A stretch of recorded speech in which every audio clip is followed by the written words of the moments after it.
ocfund.crcs.gov.in link description में है, आप डायरेक्टली ओपन कर सकते हैं। इस तरह से यहाँ पर ये ओपन हो जाएगा। अब यहाँ पर आपको पहले स्टेप में पंजीकरण करना है, तो अगर पंजीकरण कर चुके हैं तो सीधा लॉगिन कर लीजिए। तो यहाँ पंजीकरण के लिए यहाँ पर आप पंजीकरण में जाएं और उसके बाद यहाँ पर आधार का लास्ट 4 अंक डालेंगे, आधार का लास्ट 4 अंक और आधार से जुड़ा मोबाइल नंबर डालेंगे। उसके बाद 6 डिजिट का ओटीपी जाएगा, ओटीपी डाल के आप सत्यापित करेंगे। ओटीपी डाल के सत्यापित करेंगे। उसके बाद यहाँ पर अब आपको नेक्स्ट ऑप्शन नीचे आएंगे। यहाँ पर आपको नियम शर्तें दिया गया, आप पढ़ना चाहें पढ़ सकते हैं, वरना कोई मैंडेटरी नहीं है।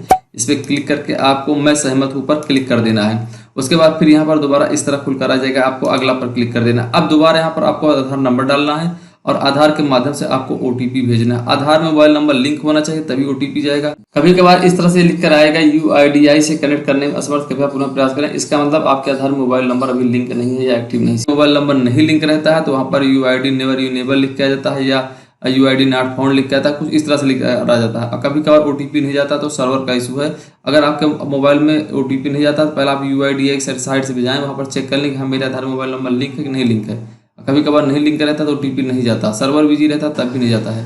जैसे ओटीपी, यहाँ पर ओटीपी आप देखो, आपके आधार से जुड़े मोबाइल नंबर पर ओटीपी भेज दिया गया। अब मेरे मोबाइल में ओटीपी आ गया है, डालकर यहाँ पर ओटीपी सत्यापित करें, इस पर क्लिक कर दिए। अब यहाँ पर देखिए आपकी काफी इंटरेस्टिंग चीज होने वाली है। यहाँ पर आपका नाम, डेट ऑफ बर्थ, आपके पिता का नाम लिखकर आ जाएगा। अब यहाँ पर आधार सीडेड बैंक लिखकर आ जाएगा। देखिए यहाँ पर आपको इसको नोट कर लेना है, क्योंकि लास्ट में आपको ये चीजें, जैसे आपके एक बैंक में 3 खाता, 4 खाता, 5 खाता है, तो किस बैंक में पैसा आएगा वो आप डिसाइड नहीं कर सकते हैं। जिसमें आपका डीबीटी होगा, आधार लिंक होगा, केवाईसी होगा, सारी चीज कंप्लीट होगी, वो बैंक ऑटोमेटिक आधार के माध्यम से ले लेगा। इस तरह से वहाँ पर मेरा स्टेट बैंक ऑफ इंडिया दिखा रहा है, तो मैं इसको किसी कागज में नोट कर ले रहा हूँ, कहाँ मेरा ये पैसा स्टेट बैंक में आएगा। आपका यूको दिखा रहा होगा, बैंक ऑफ बड़ौदा दिखा रहा होगा, ग्रामीण बैंक दिखा रहा होगा, कोई भी बैंक दिखा रहा होगा, तो वो चीज़ें नेशनल, HDFC, कुछ भी आपको नोट कर लेना है, क्योंकि लास्ट में काम आएगा। तो ये चीज़ आपको यहाँ पर नोट कर लेना है। और यहाँ पर ये ईमेल आईडी आपको मैंडेटरी नहीं, लेकिन आप फिल कर सकते हैं। ये इस चीज़ें ऐसे करेंगे, ईमेल सहेजे पर क्लिक करेंगे, यहाँ पर कुछ थोड़ा वेट लगेगा। उसके बाद यहाँ पर उसके बाद यहाँ इस तरह से आ गया, व्यक्तिगत विवरण सफलतापूर्वक सहेजा गया है। आप कुछ करने की जरूरत नहीं है। यहाँ पर आपको अगला पर क्लिक कर देना है। अब यहाँ पर अगला पर क्लिक कर देंगे तो अब मेन चीज़ आ गया। ये चीज़ मैं आपको जो समझाने जा रहा हूँ, ये पूरे आपको यूट्यूब पे कोई इस तरह से आपको समझाने वाला नहीं मिलेगा। तो ये चीज़ें आपको ध्यान देना है। आपको यहाँ पर क्या क्या करना है। यहाँ पर आपको 4 सोसाइटी हैं। ये सहारा क्रेडिट है, हमारा इंडिया है, सहारा यूनियन यूनिवर्सल है और सहारा स्टार मल्टीपर्पज़ है। ये 4 कंपनियाँ हैं। चारों कंपनियों को कैसे फिल करना है। पहली बात, यहाँ पर आपको थोड़ा 2 मिनट टाइम लगेगा, आपको सुन लेना है।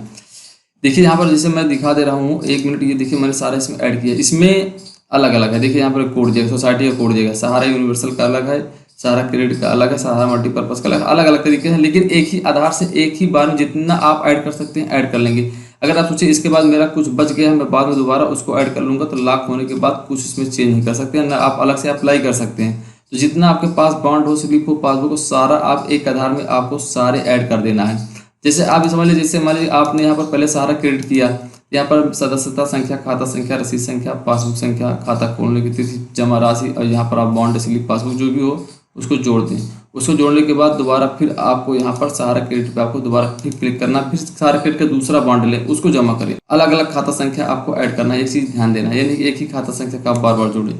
एक चीज़ आपको ध्यान देना है। अब यहाँ पर चलिए मैं आपको दिखाता हूँ कहाँ पर क्या चीज़ है, वो आपको क्या चीज़ भरना है, वो चीज़ आपको ध्यान देना है। और एक चीज़ मैं पहले फिर समझा दे रहा हूँ। यहाँ पर जैसे आप सारा क्रेडिट कार्ड कर रहे हैं तो सारा क्रेडिट का पहले ऐड कर लें, सारा यूनिवर्सल कार्ड कर रहे हैं फिर सारा यूनिवर्सल का सारा ऐड कर लें। देखो सबका खाता संख्या अलग अलग है, वो चीज़ आपको ध्यान देना है। आपके पास एक खाता है तो एक खाता का डिटेल डालना है। आपके पास 2 खाता है, 2 खाता का डिटेल डालना है। आपके पास 3 खाता है, 3 खाता का डिटेल डालना है। लेकिन अलग अलग खाता, एक खाता को आप दोबारा मेंशन नहीं कर सकते, उसमें टोटल पैसा जोड़कर आपको ऐड कर देना है। ठीक है ना, वो चीज़ें चलिए मैं बताता हूँ कैसे करना है। सबसे पहले आपको यहाँ पर क्या करना है, मैं जो सारा क्रेडिट कार्ड मेरा है यहाँ पर, तो मैं एक आपको यहाँ पर एग्जांपल, जैसे मान लीजिए आपके पास इस तरह से स्लिप होगी, ठीक है ना, ये वाली। तो इसमें ये देखो लिखा है मेंबरशिप नंबर, ये है आपका नंबर, ये आपका सदस्यता संख्या, ये चीज़ आपको यहाँ पर डाल देना है। ठीक है ना। उसके बाद आपके इसमें अगर आपको नहीं समझ में आता है तो आपके पास अगर पासबुक केवल है तो पासबुक में दूसरे पेज में आएंगे तो यहाँ पर ये लिखा है सदस्यता संख्या, ये चीज़ आपको डाल देना है।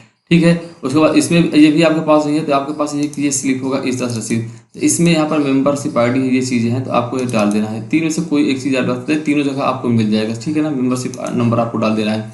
मेंबरशिप नंबर आपने मान लिया डाल दिया, मैं थोड़ा डाल देर बाद इसको एडिट कर दूंगा, नहीं यूट्यूब डिलीट कर देगा। उसके बाद आप खाता संख्या आपको खोजना है। खाता संख्या कहाँ मिलेगा, इस वाले स्लिप में आपको यहाँ पर खाता संख्या नहीं मिलता है। अगर आप फिक्स किए हैं तो किसी में यहाँ पर मिल जाता है। इसके नीचे एक स्लिप और रहता है, वहाँ पर कंट्रोल नंबर रहता है। कंट्रोल नंबर आपका अकाउंट नंबर है।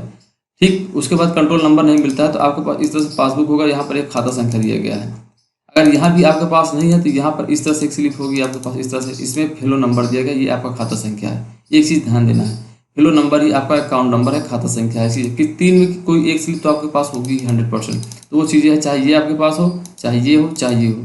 इसमें वाले में यहाँ पर खाता संख्या रहेगा, यहाँ पर इस वाले में यहाँ पर खाता संख्या, इसके नीचे एक और स्लिप रहती है साथ में, उस पर कंट्रोल नंबर लिखा रहता है, वो है खाता संख्या। और उसके बाद यहाँ पर ये दिया गया फेलो नंबर, ये आपका खाता संख्या है इस वाले में। एक चीज़ ध्यान देना, दो चीज़ आपकी क्लियर हो गई, यहाँ पर आप खाता संख्या आपको डाल देना है। अब यहाँ पर आपको रसीद संख्या डालना है। रसीद संख्या कहाँ पर मिलेगी ये चीज़ मैं आपको बता दे रहा हूँ। देखिए, ये आपके पास है, ये रिसिप्ट नंबर है, इस तरह से ये आपका रिसिप्ट नंबर यहाँ पर मिलेगा। अगर ये आपका अगर पास नहीं है तो ये यहाँ पर सब ये दिया गया रिसिप्ट, ये यहाँ पर ये ऊपर लिखा हुआ है, ये आपका ये रसीद नंबर है। पहले इसको लिखना है, ये 5 अंक, फिर उसके बाद इसको पूरा लिख देना है जोड़कर। ये नंबर जो आपका रहेगा, अगर आपके पास ये पर्ची है तो ये यहाँ पर और ये दोनों साथ में एक ही नंबर रहेंगे, ये चीज़ आपको ध्यान देना है। ये रिसिप्ट नंबर आप डाल सकते हैं। अगर ये भी नहीं है आपके पास तो पासबुक में ये आप नीचे वाला जो दिया गया है, ये नीचे और ऊपर वाला नहीं, इसको आप डाल सकते हैं। अगर आपके पास एक ही अकाउंट के 7-8 स्लिप है तो किसी एक अकाउंट का आप डिटेल दे दें, जरूरी नहीं सबका आप डिटेल डालें, किसी एक का आप स्लिप का डिटेल दे दें, कोई प्रॉब्लम नहीं है। ठीक, आपकी ये प्रॉब्लम सॉल्व हो गई। उसके बाद अगर आपके पास ये चीज़ मैंने बता दिया कि हाँ रिसिप्ट नंबर कहाँ पर किस जगह है। उसके बाद ये मान लीजिए आपके पास हो गया, ये आप मैं चलिए मैं रिसिप्ट नंबर आपको डाल दे रहा हूँ। एग्जाम्पल के लिए मैं डाल दे रहा हूँ, सही से अभी नहीं लिख रहा हूँ, बाद में मैं दिखाऊंगा। सही से मैंने तो कई बहुत सारे, मैंने 2 दिन में 48 फॉर्म मैंने सारा रिफंड का भरा, जिसमें मैंने 50-50 लाख तक एक लोगों के लिए मैंने अप्लाई किया है।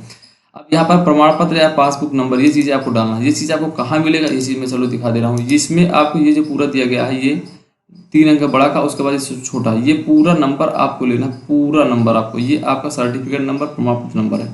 अगर आपके पास ये नहीं है तो आपको ये मिलेगा, पासबुक होगा आपके पास, इसमें जो 4 अंक ऊपर का है ये और साथ में इसको भी जो बगल में दिया गया है, ये पूरा जोड़कर आपको लिखना है। ये आपका सर्टिफिकेट नंबर, ये पासबुक नंबर। चाहे इसका सोचे कि मेरा इसमें अलग है और इसमें अलग है तो कोई प्रॉब्लम नहीं, आप चाहे इसको दें चाहे एक किसी को दे दें, वो कंप्यूटर उठा लेगा, उसकी दिक्कत नहीं है।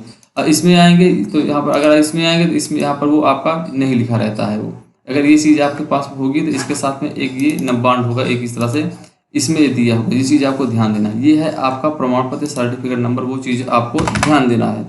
अब आ गया खाता खोलने की तिथि। ये आपको कहाँ मिलेगा, खाता खोलने की तिथि। जैसे मान लीजिए अगर इस तरह से आपके पास बॉन्ड होगा तो यहाँ पर नीचे लिखा होगा खाता खोलने की डेट। उसके बाद यहाँ पर ये होगा तो ये आपको यहाँ पर लिखा होगा। इस वाले में नहीं लिखा रहता, अगर मुहर लगा रहता है तो इस वाले में तो वो लिखा रहता है। तो ये चीज़ें आपको खोज लेना, कोई बड़ी बात नहीं है। अब यहाँ पर नीचे आएंगे, आपने कितना पैसा जमा किया है। अगर यहाँ पर आपको ध्यान देना, अगर आप डेली 100 जमा करते थे, अगर आपने 1 साल जमा किया है तो यहाँ पर तो आपके हिसाब से हो जाएगा 36,500। ठीक, और उसके बाद अगर आप 50-50 रुपये दिए तो इसका आधा कर लीजिए। ये आपने फिक्स डिपॉजिट किया है तो उसमें तो ये तो भाई लिखा रहता है कि आपने कितना पैसा किया है। जैसे फिक्स डिपॉजिट आप करेंगे, यहाँ पर देखो फिक्स वाला है, देखो 24,000, ये यहाँ पर लिखा हुआ है कि हाँ आपने फिक्स किया है, तो आप यहाँ पर डाल दीजिए 24,000। लेकिन अगर आप डेली बेस वाला जमा कर रहे हैं तो उसमें आपको टोटल जोड़ के आपको डालना है कि आपने 1 साल या 2 साल या 3 साल में कितना पैसा जमा किया है। आप 1 लाख डाले हैं, 1 लाख जमा किए हैं 1 लाख लिखें, 2 लाख जमा किए हैं 2 लाख लिखें, समथिंग में लिख देंगे, कोई प्रॉब्लम नहीं है। यहाँ पर आपका अकाउंट नंबर डालकर और सदस्यता संख्या डालकर चेक करेंगे, जो आपके खाते में पैसा होगा वही भेजा जाएगा। ये नहीं कि अगर आपके खाते में 50,000 है, आपने 1 लाख भर दिया तो आपको 1 लाख मिलेगा, ऐसा नहीं है। अगर आपके खाते में 50,000 है तो आपने 50,000 भरा तो आपको 50,000 ही मिलेगा। अगर आपके खाते में 50,000 है, आपने 40,000 भरा है तब भी आपको 50,000 ही मिलेगा। वो अकाउंट नंबर चेक होगा, उसके माध्यम से आपको पैसा मिलेगा। पहली बात, करोड़ों लोगों के पास इसमें बीमा है तो ये कोई बड़ी बात नहीं है। तो आपको पैसा अंदाज के डाल देना है, कम या ज़्यादा। पहली स्टाइल में जो देते हैं मिलेगा नहीं, दूसरी स्टाइल में तो वो मिलेगा ही। ये चीज़ आपको ध्यान देना है। यहाँ पर जो आपको टोटल बैलेंस हो वो जोड़ के डालना है। उसके बाद यहाँ पर ब्राउज फाइल में जाएंगे, जो आपके के पास बॉन्ड हो, स्लिप हो, कुछ भी हो, जो आपको किसी एक को अपलोड कर देना है। ये नहीं सोचना है कि मेरे पास हाँ यही अपलोड करना है। आप प्रयास करें, अगर आपके पास पासबुक हो, मैं एक थोड़ा एग्जांपल के लिए आपको थोड़ा बता दे रहा हूँ। जैसे मान लिया आपके पास पासबुक है, आप पासबुक अपलोड कर सकते हैं, कोई प्रॉब्लम नहीं। इस तरह पहले पेज का दूसरे पेज का फोटो कॉपी कर लेंगे, उसको अपलोड कर सकते हैं। अगर आपके पास पासबुक नहीं है तब आप इस तरह से इस बॉन्ड को आप अपलोड कर सकते हैं, इसका ये बॉन्ड आप अपलोड कर सकते हैं, कोई दिक्कत नहीं। अगर ये भी नहीं है आपके पास तो यहाँ पर आपको ये स्लिप, आपको रसीद डाउनलोड कर लेना है, फिलो नंबर जिसमें दिया गया उसको मैं अभी रिसाइज नहीं किया, वो आप अपलोड कर सकते हैं। ये चीज़ आपको ध्यान देना है। आप कुछ भी अपलोड कर सकते हैं, अगर हो तो अपलोड कर दीजिए, नहीं है तो आप ना अपलोड करें, कोई दिक्कत नहीं है। लेकिन आपको ये प्रयास पहले करना है कि आप 100% इसको अपलोड करें। कोई एक आपको अपलोड कर देना है। अपलोड करने के बाद यहाँ पर नीचे आएंगे, इसमें दावा जोड़े पर क्लिक करें। ठीक, दावा जोड़े पर क्लिक करेंगे, इस तरह से घूमता रहेगा। कभी कभार नेटवर्क रहता है, ठीक है, नहीं नेटवर्क रहता है थोड़ा टाइम लगाता है। ये यहाँ पर ऐड हो गया है, इसको आपको एक बार दोबारा मिला लेना है। सदस्यता संख्या, खाता संख्या, रसीद संख्या, सारी चीज़ें आपको दोबारा मिला लेनी है और यहाँ से एडिट कर देना, क्योंकि एक बार अगर आप नेक्स्ट करके आगे चले गए और लॉक कर दिए उसके बाद ये आपका, जैसे मान लिया आप फाइनल सबमिट कर दिए, फिर इसमें कुछ संशोधन नहीं कर सकते हैं ना कोई बॉन्ड भी ऐड कर सकते। तो आपके पास जितना बॉन्ड हो सब एक साथ लेकर बैठे। अब दूसरा खाता संख्या के लिए भरना स्टार्ट करें। एक खाता से एक बार जितना पैसा टोटल यहाँ पर डाल देना है, वही चीज़ करना। अब फिर आप दोबारा भर रहे हैं तो सहारा क्रेडिट का आपने एक भरा, दोबारा सहारा क्रेडिट का फिर आप डिटेल डाल देना है। फिर इस तरह सहारा क्रेडिट का जितना डिटेल आपके पास हो जाए 2 3 4 जितना उसको भर देना है। एक है तो एक ही भर देना है। जब सहारा क्रेडिट का हो जाए तो उसके बाद दूसरे बैंक का हमारा इंडिया का है उसको आपको डिटेल सारी भर देना है लाइन से। सहारा इंडिया जितना होगा उसको, हमारा इंडिया का उसका भर देना है। जब फिर उसके बाद सहारा यूनिवर्सल का, फिर स्टार मल्टीपर्पज जो भी आपके पास हो उसको फिर डिटेल आपको पूरा डाल देना है। इस तरह से जैसे मैंने यहाँ पर एक दिखा है, यहाँ पर देखो मैंने सीरियल से सारी चीज़ किया। पहले सहारा क्रेडिट का, फिर उसके बाद हमारा इंडिया, फिर मल्टीपर्पज, फिर सारी चीज़ मैंने डाली है। इस तरह देखिए एक व्यक्ति का अकाउंट में दिखा रहा हूँ। इस तरह से यहाँ पर मैंने ऑनलाइन कर लिया, ठीक है ना। इस तरह से यहाँ पर आप किसी के पास एक ही होगा तो एक ऐड करना है, किसी के पास 2 होगा अकाउंट 2 ऐड करना है। बहुत सारे लोगों ने बहुत ज़्यादा पैसा ऐड कर दिया है, उसके पास अपनी सारी ज़िंदगी की पूरी कमाई लगा दी है। तो वहाँ पर पूरा डिटेल आपको डाल देना है, जितने आपके बॉन्ड हो स्लिप हो सबको आपको लगाना है। खाता संख्या बस एक खाता केवल एक ही बार में पूरा पैसा शो करना है, इस चीज़ आपको ध्यान देना है। ये चीज़ हो गया। उसके बाद जब ये चीज़ आपकी हो जाएगी तो यहाँ पर आपको अगला पर क्लिक कर देना है। अब यहाँ पर ध्यान देना, थोड़ा इंटरेस्टिंग चीज़ है। यहाँ पर भी कभी कभार सर्वर स्लो चलता है, लेकिन अब बढ़िया चल रहा है। यहाँ पर देखो पिछला दिख के आ रहा है, पिछला। लेकिन यहाँ पर अगर आप फॉर्म डाउनलोड पर क्लिक करेंगे यहाँ पर, उसके बाद ठीक पर क्लिक कर देंगे। अब यहाँ पर आपको यहाँ पर फोटो चिपका लेना है, फोटो चिपका लेना है यहाँ पर पासपोर्ट साइज की। यहाँ पर बैंक का नाम लिया है, मैंने स्टार्टिंग में देखा था मेरे में SBI बैंक दिखा देता था, नंबर डाला था। आप जो दिखाया वो बैंक आपको डाल देना है। उसके बाद नीचे चले आएंगे यहाँ पर मैं इसके, और यहाँ पर आपको यहाँ पर आपका नाम लिखा रहेगा, यहाँ पर जमाकर्ता का हस्ताक्षर, यहाँ पर मोबाइल नंबर, जगह का नाम। अब देखिए जब फॉर्म डाउनलोड कर लेंगे तब उसके बाद अगला का ऑप्शन आ जाएगा। अब देखो मेरे में यहाँ पर क्या रीज़न है कि मेरे पैसा कम है, तो यहाँ पर पैन कार्ड का अपलोड करने का ऑप्शन नहीं आ रहा है। अगर वो भी होता तो पैन कार्ड होता तो उसको बाद यहाँ पैन कार्ड अपलोड करने का ऑप्शन आता है। मैं पीछे चल रहा हूँ, यहाँ पर पैन कार्ड अपलोड करने का ऑप्शन आ गया। जैसे मान लीजिए कि आपने ये पत्र दावा आपने डाउनलोड कर लिया, आपने यहाँ से इसको डाउनलोड कर लिया, ठीक है ना। डाउनलोड करने के बाद आपको यहाँ पर फोटो चिपका लेना, इस तरह से यहाँ पर क्रॉस साइन कर लेना, ठीक है। यहाँ पर अपने बैंक का नाम लिख लेना है। उसके बाद नीचे आएंगे, यहाँ पर आपको अपना साइन कर लेना है। यहाँ पर अपना नाम यहाँ पर लिखा है, चाहे लिखें चाहे ना लिखें, अपने जिले का नाम, मोबाइल नंबर लिख लेना है। इसको PDF में अपलोड कर रहे हैं। जैसे मान लीजिए कि किसी के पास केवल एक दो होगा बैंक, जैसे मैं इस वाले दिखा रहा हूँ उनका 5 है, 5 एक मतलब इंश्योरेंस है, बीमा है या फंड है, जो भी हो। इनका 2 पेज में गया, किसी का 3 पेज में जाता है, किसी का 4 पेज में जाता है, किसी का 2 ही में रह जाता है। तो PDF उसको बना ले आराम से 150 KB में, इसको आप बढ़िया रिसाइज कर सकते हैं, कोई दिक्कत नहीं है। PDF इसको ऐड कर लें। ऐड करने के बाद यहाँ पर नीचे अगले जाएँ, यहाँ पर अगले जाने के बाद यहाँ पर इसको ब्राउज पर क्लिक करें। ब्राउज क्लिक करने के बाद आप उसको यहाँ पर अपलोड कर देंगे, ठीक। अपलोड कर देंगे तो यहाँ पर ये शो करने लगेगा, ठीक है ना। ये चीज़ें आपकी शो करने लगेंगी, ये चीज़ आपको ध्यान देना है। उसके बाद यहाँ पर आपको पैन नंबर डाल देना है, यहाँ पर पैन नंबर डाल दिए। उसके बाद यहाँ पर ब्राउज में जाना, आपको पैन कार्ड भी यहाँ पर अपलोड कर देना, ठीक।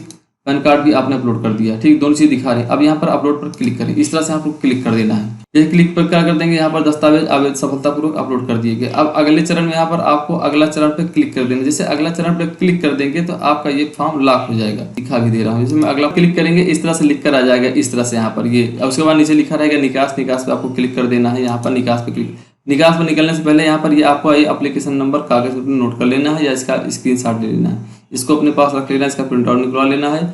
अब यहाँ पर जिस तारीख को आपने आवेदन किया वो चीज़ यहाँ पर दिखा रहा है, आपका क्लेम नंबर ही दिखा रहा है। दिखा रहा है 15 दिनों के भीतर, यानी CRCS पोर्टल पर दावा आवेदन जमा करने के 45 दिनों में आपको सूचित कर दिया जाएगा। ये चीज़ दिया गया। अब आपका फॉर्म कंप्लीट हो गया, अब आपको कुछ करने की जरूरत है नहीं। इसमें सारा